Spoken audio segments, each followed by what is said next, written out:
The fancy cafe on Park Avenue was buzzing with chatter and the soft clink of silver spoons against porcelain cups. The air smelled of roasted coffee beans and fresh pastries, but Scarlet barely noticed. Her eyes were fixed on one table near the tall glass windows.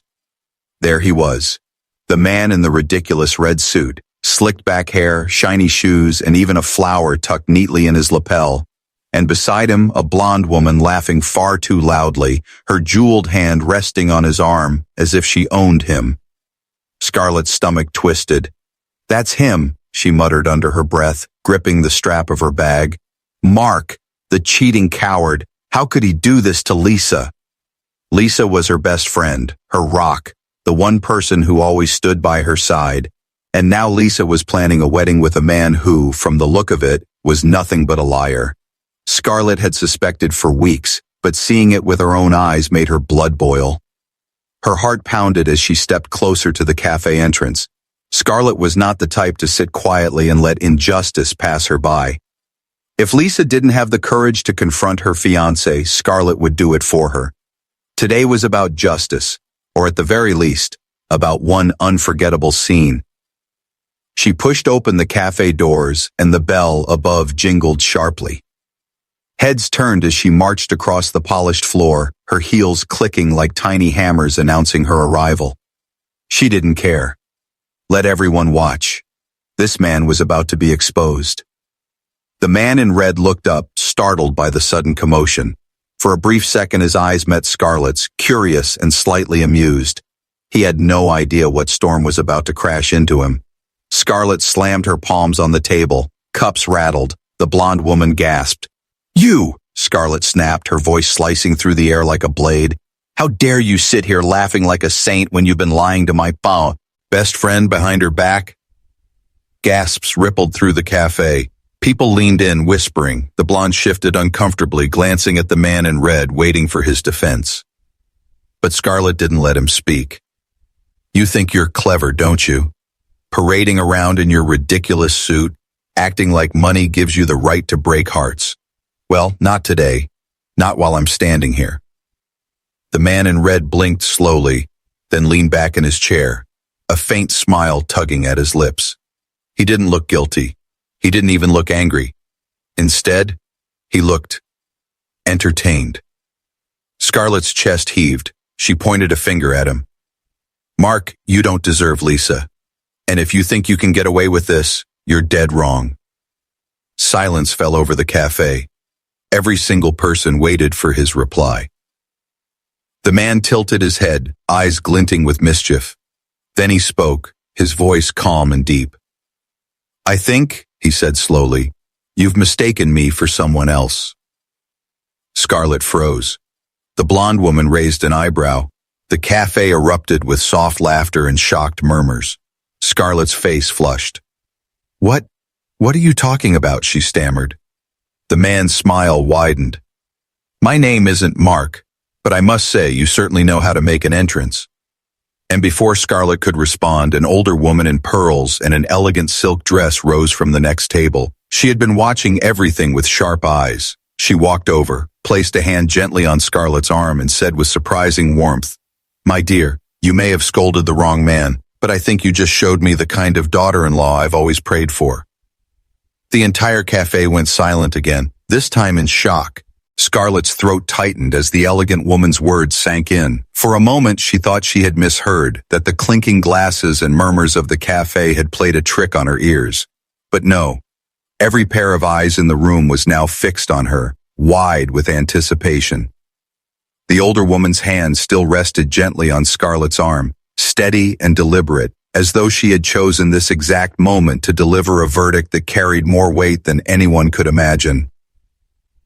Scarlet blinked rapidly, her pulse racing. This wasn't how it was supposed to go. She had marched in here with righteous fire, ready to burn down a liar's facade and defend her best friend's honor. Instead, she was suddenly standing in the center of a scene that didn't belong to her, with strangers gazing at her as though she were part of some play they hadn't paid to watch but couldn't tear their eyes from. Her cheeks burned hot, humiliation spreading like wildfire under her skin. I don't understand," Scarlet muttered finally, her voice barely more than a whisper. She glanced from the man in the red suit to the older woman and back again, searching desperately for an escape route from this embarrassment. But the man wasn't offering her one. No, he seemed entirely amused, watching her like a cat watches a bird that's just flown into the wrong cage. His lips curled upward ever so slightly, and his eyes gleamed with the kind of confidence that made Scarlet feel like she had wandered into dangerous territory. The older woman, however, was different. Her expression held no trace of mockery. Instead, there was a kind of calm authority in her face, an elegance that radiated from the way she stood, her pearl necklace glinting under the soft lights of the café.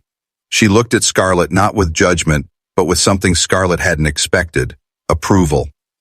"You have courage," the woman said, her tone deliberate, like each word was chosen with care.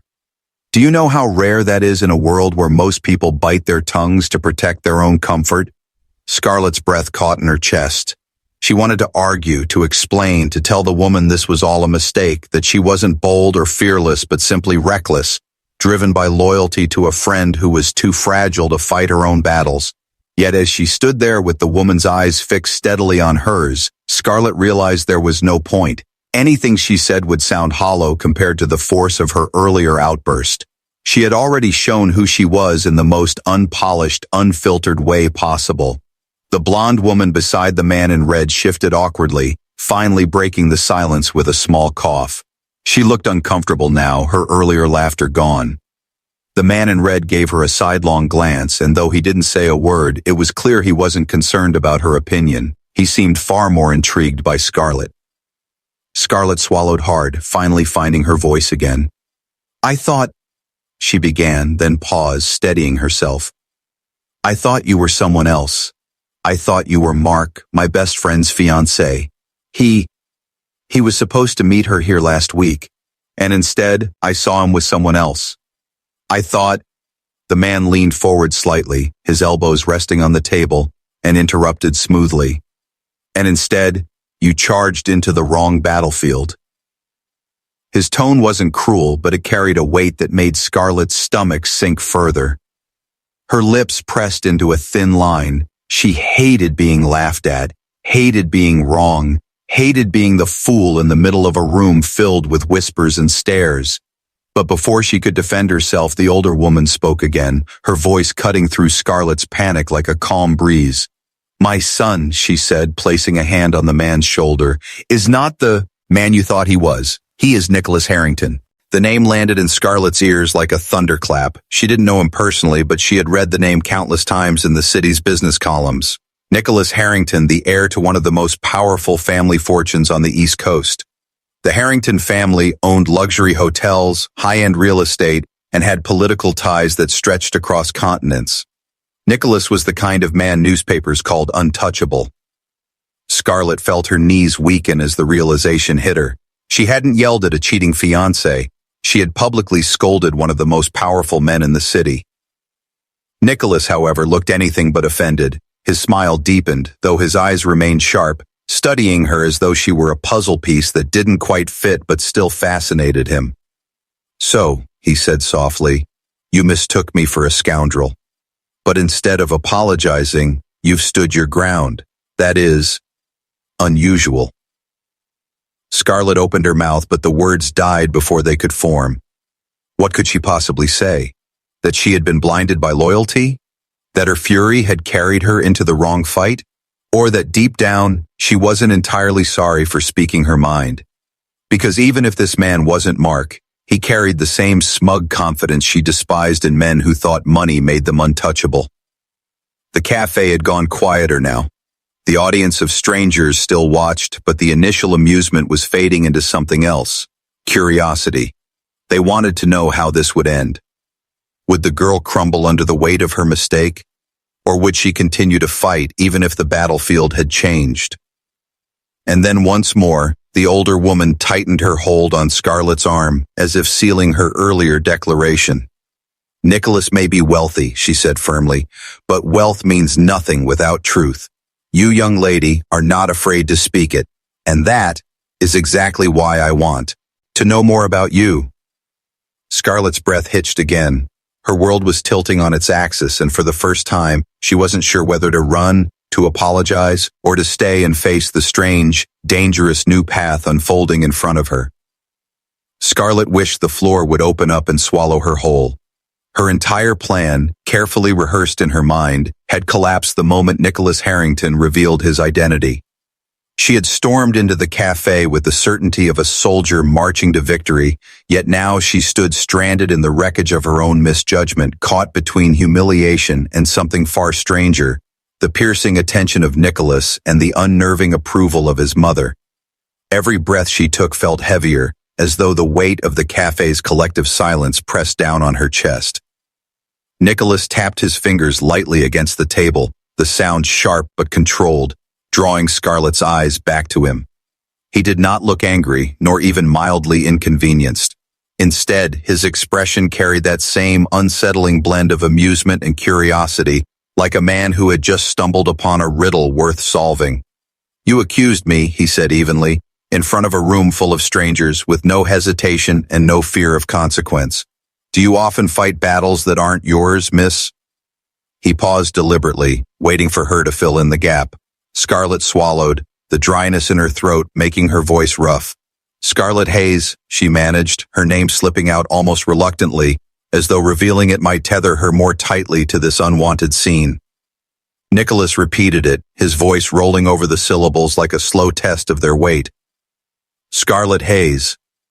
His lips curved faintly upward, a fitting name for someone who enters a room like fire. She felt the heat rise again in her face, part embarrassment, part defiance, the way he spoke mad.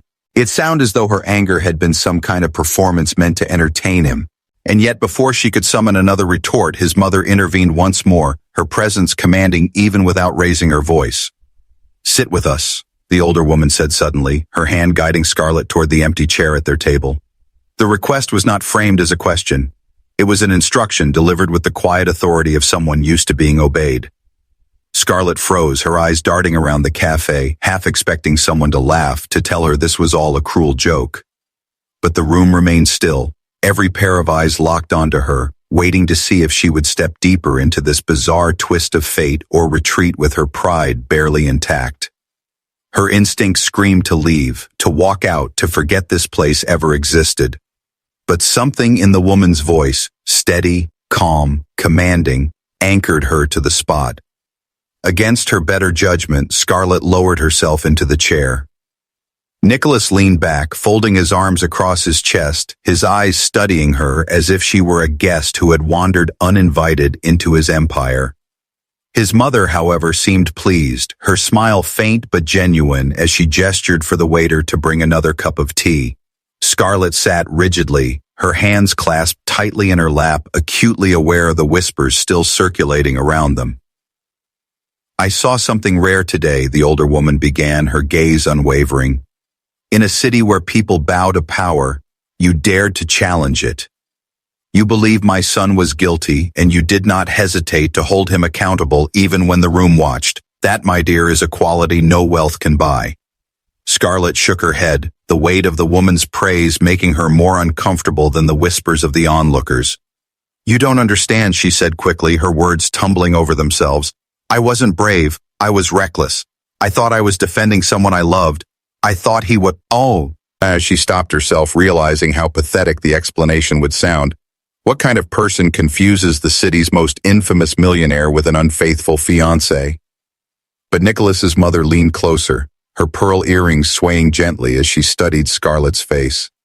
"Reckless or not, the world needs voices like yours. Too many people protect their own comfort while others suffer in silence.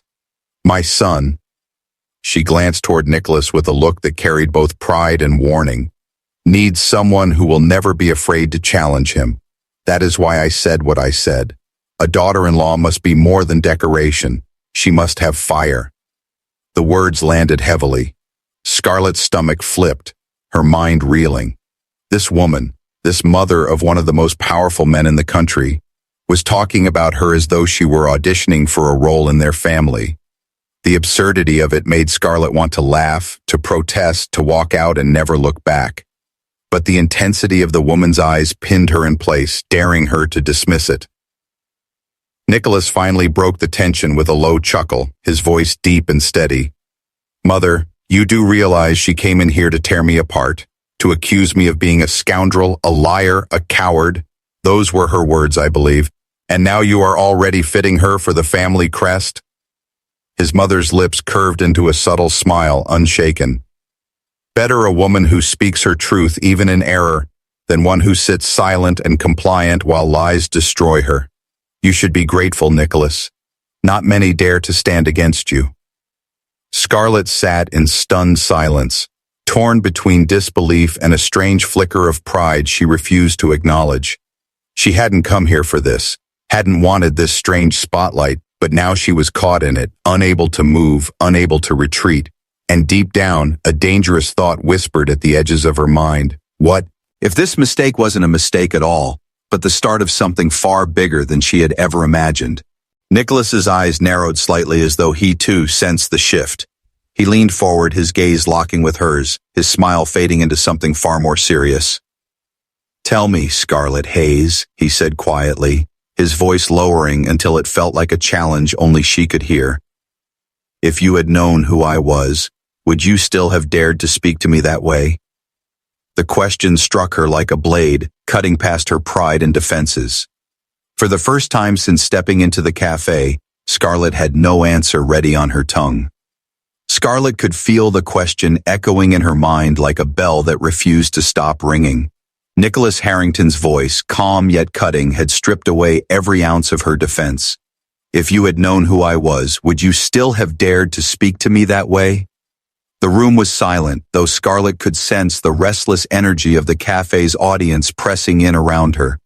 Their eyes were hungry, waiting for her reply, as if her answer might reveal something profound about power, truth, and courage. Her first instinct was to retreat, to mumble some excuse, to brush off the question, to minimize her mistake and find her way out of the trap. But then she remembered Lisa. She thought of her best friend's trembling voice on the phone, the doubt in her eyes every time she mentioned her fiancé, and the way Scarlet had promised to be her strength. That memory hardened her resolve. No, she could not shrink back now. Even if she had yelled at the wrong man, her words had been real. And if Nicholas expected her to fold simply because of who he was, then he had underestimated her. Scarlet straightened her back, her voice firmer than she expected. "Yes," she said, locking eyes with him. "I would have said the exact same thing because money doesn't make anyone untouchable. Not even you." The words dropped like stones in a pond, sending ripples through the crowd. Some gasped, others whispered in disbelief. Nicholas's expression did not falter, but the glint in his eyes sharpened, shifting from amusement to something far more focused. For the first time, Scarlet had the unsettling sense that she wasn't just entertaining him, she was being tested. His mother, however, leaned back in her chair with a look of pure satisfaction, as though Scarlet had passed an invisible trial only she understood. "Do you see, Nicholas?" she said softly but with unmistakable authority. "Strength isn't about titles or wealth. It's about refusing to be silenced. She has that strength, and you would be wise to recognize it."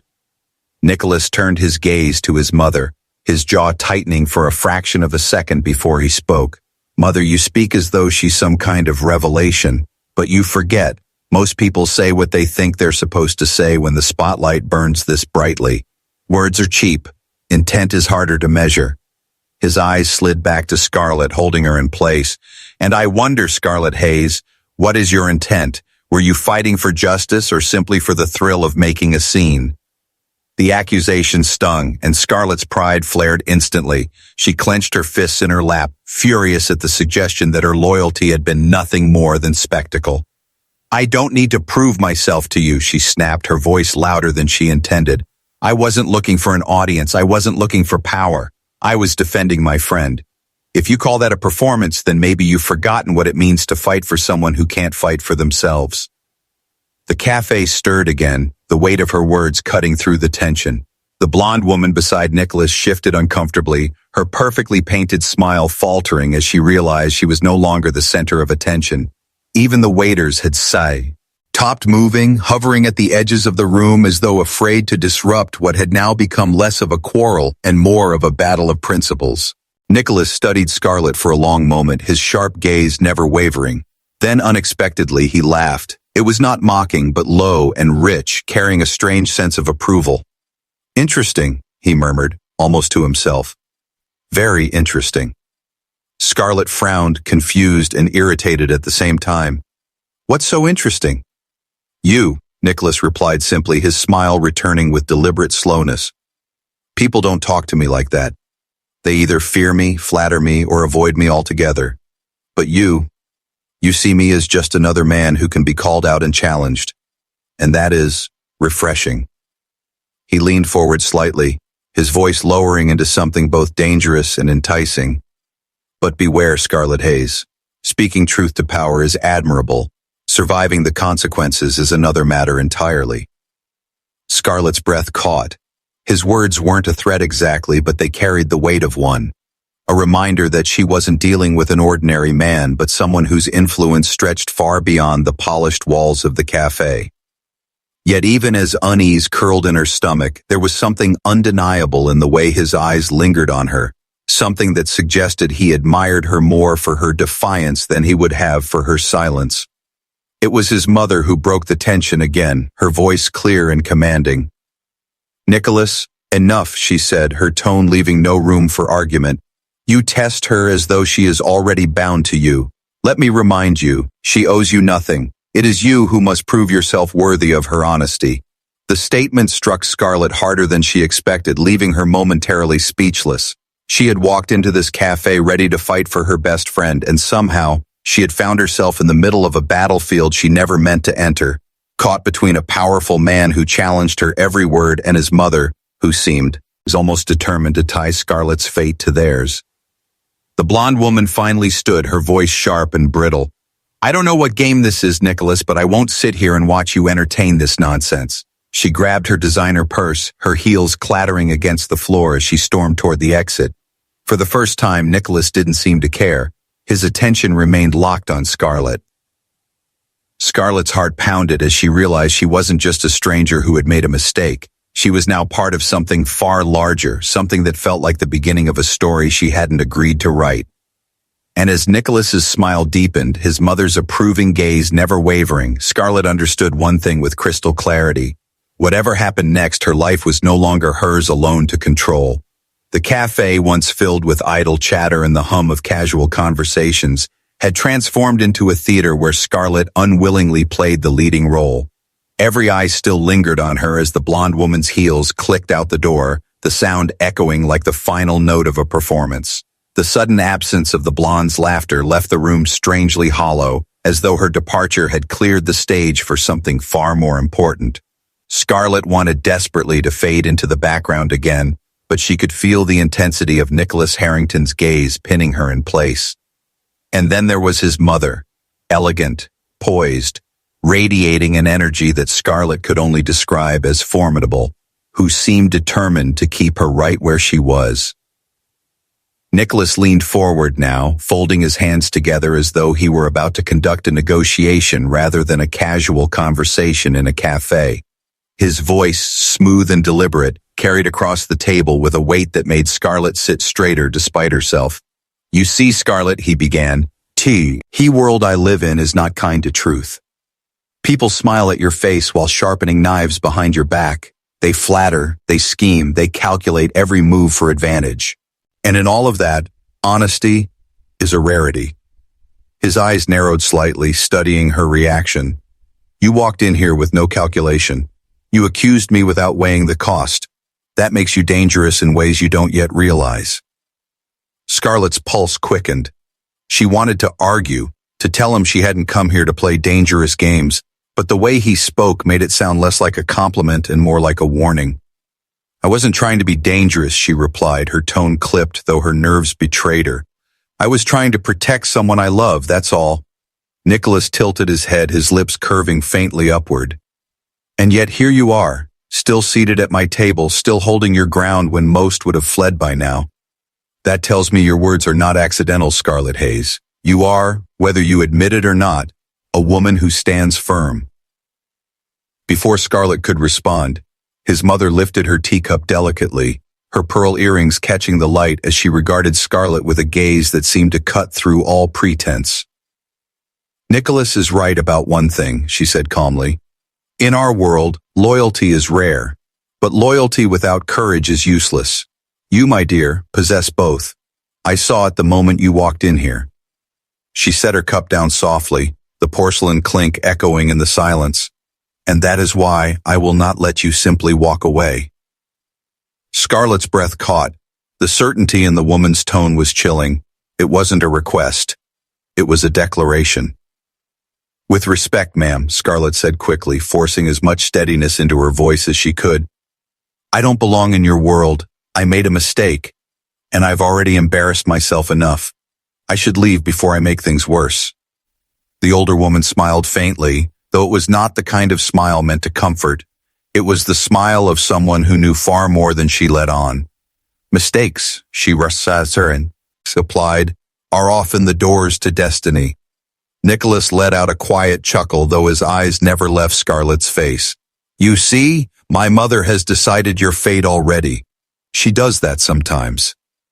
He leaned back in his chair, his expression unreadable.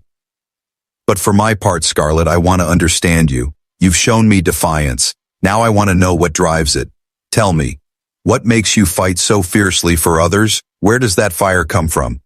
Scarlet hesitated, her thoughts spinning. She had never imagined baring her soul to a man like Nicholas Harrington, much less under the scrutiny of an entire cafe full of strangers.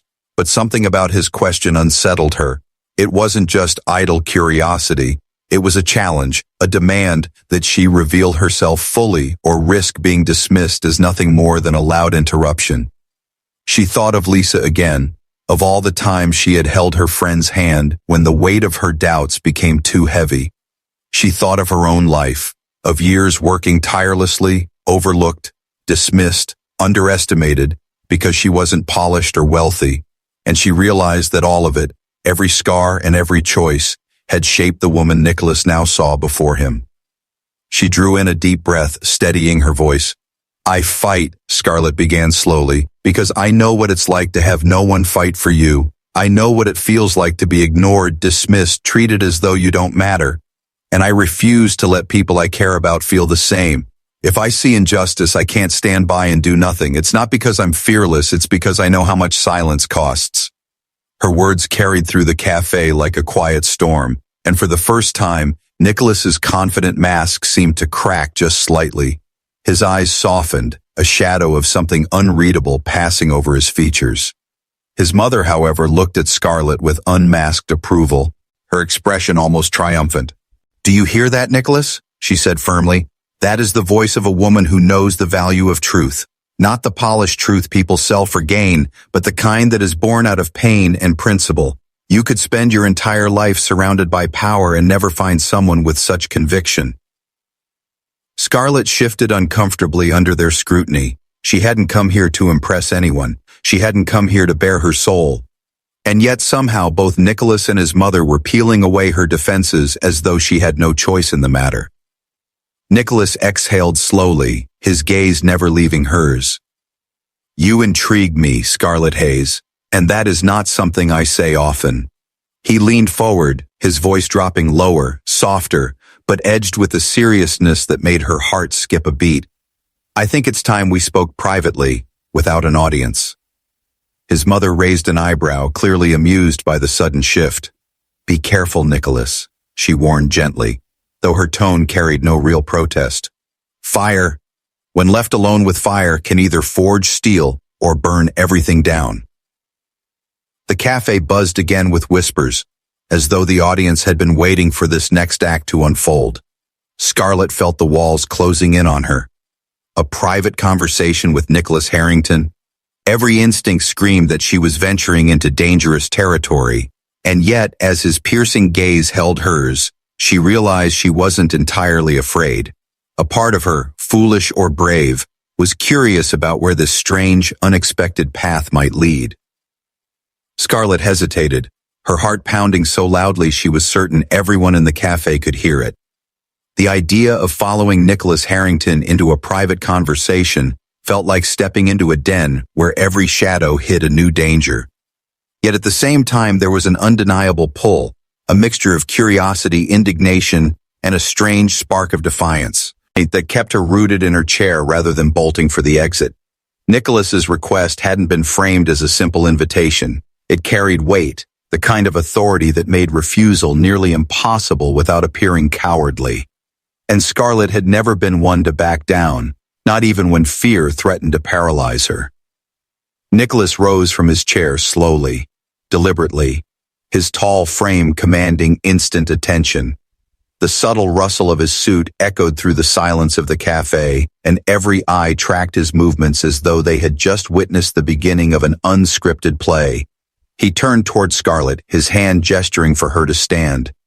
The gesture was not forceful, yet it radiated a kind of unspoken expectation, as though he were extending a challenge rather than an act of courtesy.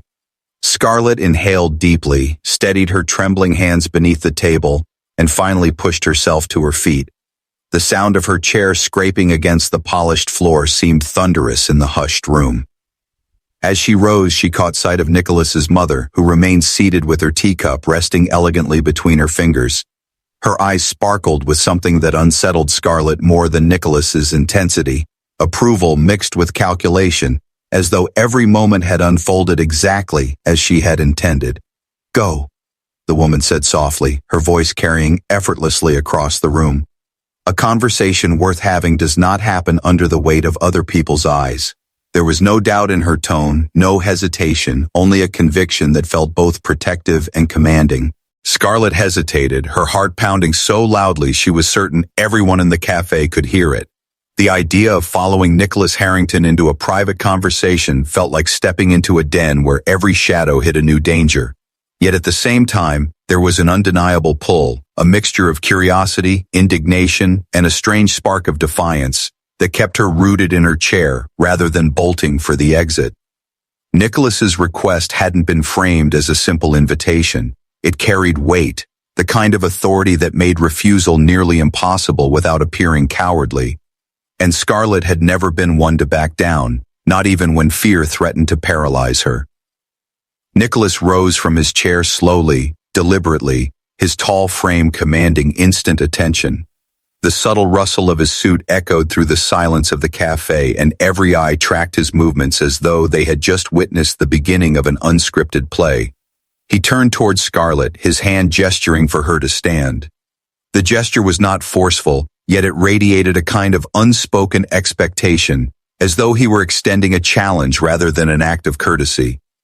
Scarlet inhaled deeply, steadied her trembling hands beneath the table, and finally pushed herself to her feet. The sound of her chair scraping against the polished floor seemed thunderous in the hushed room. As she rose, she caught sight of Nicholas's mother, who remained seated with her teacup resting elegantly between her fingers. Her eyes sparkled with something that unsettled Scarlet more than Nicholas's intensity, approval mixed with calculation, as though every moment had unfolded exactly as she had intended. "Go," the woman said softly, her voice carrying effortlessly across the room. A conversation worth having does not happen under the weight of other people's eyes. There was no doubt in her tone, no hesitation, only a conviction that felt both protective and commanding. Nicholas led the way out of the main dining hall, and Scarlet followed, acutely aware of the whispering that spread like wildfire behind her. She could imagine the stories already forming on strangers' lips, about the fiery young woman who had dared confront Nicholas Harrington in public and had not been dismissed, but instead invited deeper into his world.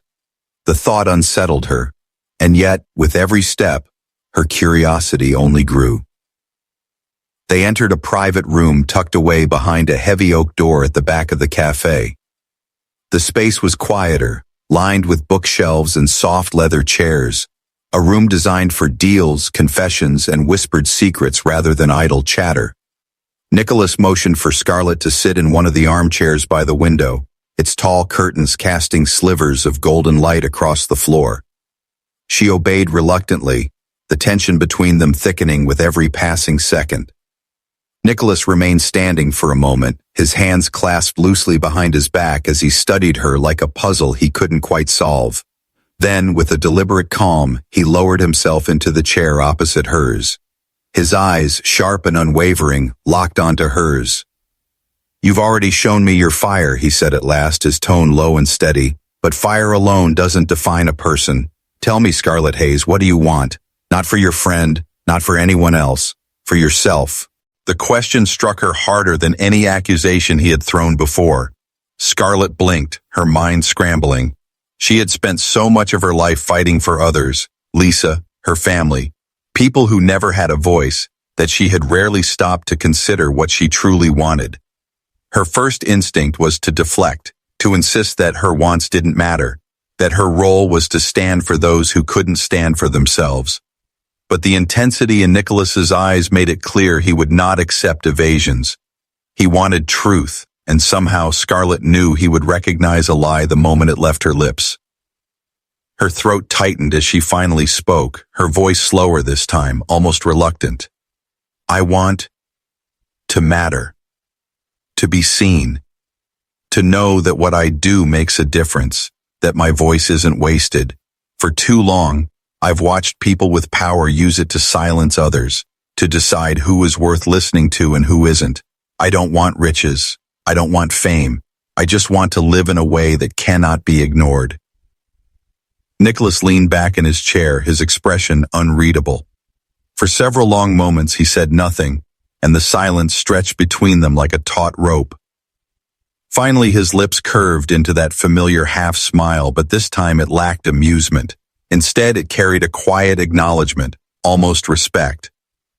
"That," he said softly, "is a dangerous ambition. To matter is to threaten those who thrive on control.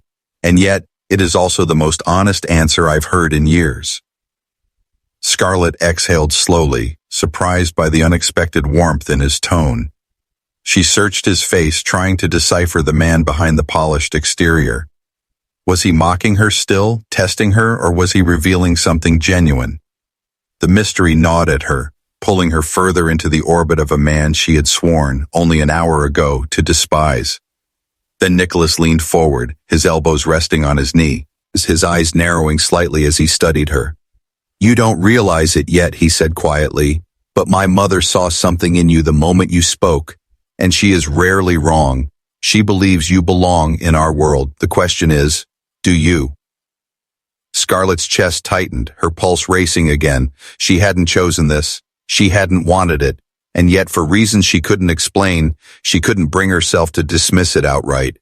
Something about this moment, about Nicholas's piercing gaze and his mother's unwavering approval, felt less like a coincidence and more like the opening act of a story she had no control over. As the silence thickened, Nicholas's final words hung in the air, pressing against her with the weight of inevitability. "Be careful, Scarlet Hayes. Once you step into my world, there is no turning back."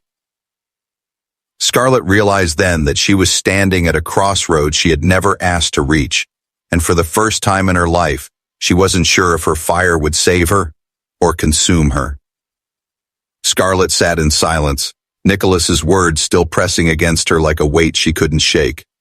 "Once you step into my world, there is no turning back." The warning lingered in the air, and for a long moment she wondered if this was the point where she should finally walk away. She had stumbled into this café to defend her best friend, and instead she had been thrust into the orbit of one of the most powerful men in the city and his mother, who seemed disturbingly intent on binding Scarlet to their lives. Logic told her to leave. Logic told her that nothing good could come of this. And yet, something deeper, a mix of pride, stubbornness, and an unexplainable spark, kept her rooted in place. The door to the private room opened then, and Nicholas's mother entered, her presence filling the space with the same quiet authority she had commanded in the café. She did not look at her son first, but at Scarlet, her gaze steady and assessing, as though she had been waiting for this exact moment. "So," she said softly, taking a seat between them, "you have heard the warning, and now you must answer it. Will you run from this world, or will you stand in it, even knowing it will test you in ways you cannot imagine?"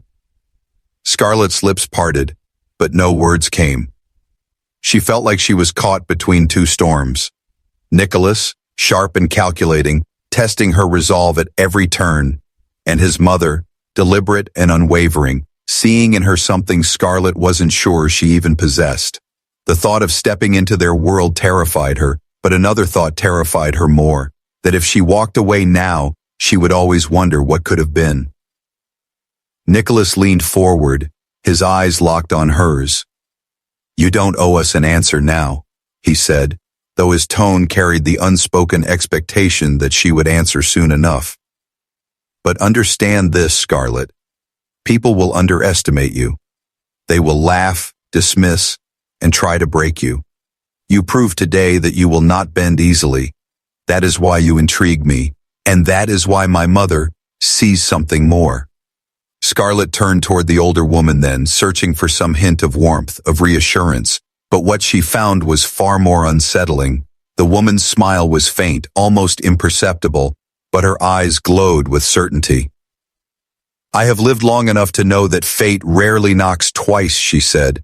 "You think this was an accident? That you walked into the wrong fight, accused the wrong man, embarrassed yourself before strangers? But I tell you this, Scarlet, there are no accidents. You were meant to walk through those doors today. You were meant to stand before my son and show him that wealth and power are not beyond question. That is why I said what I said. That is why I want you as a daughter-in-law, not for who you are now, but for the woman I see you becoming." The declaration landed like a thunderclap. "Scarlet," and his breath hitched, her heart pounding so hard it made her vision blur. "Daughter-in-law." The words echoed in her mind, both absurd and terrifying. She wanted to laugh, to protest, to tell them this was madness, and yet, looking into the older woman's eyes, she realized this was no impulsive compliment. This was a decision, a conviction carved out of certainty. Nicholas sighed, running a hand over his jaw, though his eyes never left Scarlet. "Mother, you speak as if destiny can be decided in a single afternoon." His mother's reply was calm but sharp. "Destiny often begins in a single moment, Nicholas. You of all people should know that." The silence that followed was suffocating. Scarlet struggled to breathe under the weight of their expectations. She had never felt so exposed, so unprepared, yet strangely, so alive. This was no longer about Lisa or her cheating fiancé. This was about Scarlet herself, her fire, her truth, her defiance in the face of power. And in that moment, she realized something that both terrified and emboldened her. She had already stepped into their world the second she walked into that café. There was no going back. Slowly, deliberately, Scarlet lifted her chin, her voice steady even as her insides trembled. "I don't know what future you imagine for me, but if you expect me to change who I am to fit into your world, you're wrong. I will not be silenced. I will not be polished into something I'm not. If you want me in your world, then you take me as I am." The room went still. Nicholas's expression darkened for a moment, then softened as though her words had disarmed him in a way he hadn't expected. His lips curved into the faintest of smiles, not mocking this time, but genuine. "Good," he said quietly, "because I have no interest in someone who bends. I prefer steel." "So," she said softly, taking a seat between them, "you have heard the warning, and now you must answer it. Will you run from this world, or will you stand in it, even knowing it will test you in ways you cannot imagine?" Scarlet's lips parted, but no words came. She felt like she was caught between two storms.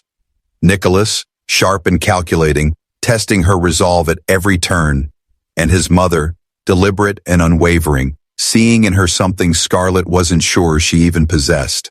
The thought of stepping into their world terrified her, but another thought terrified her more, that if she walked away now, she would always wonder what could have been. Nicholas leaned forward, his eyes locked on hers.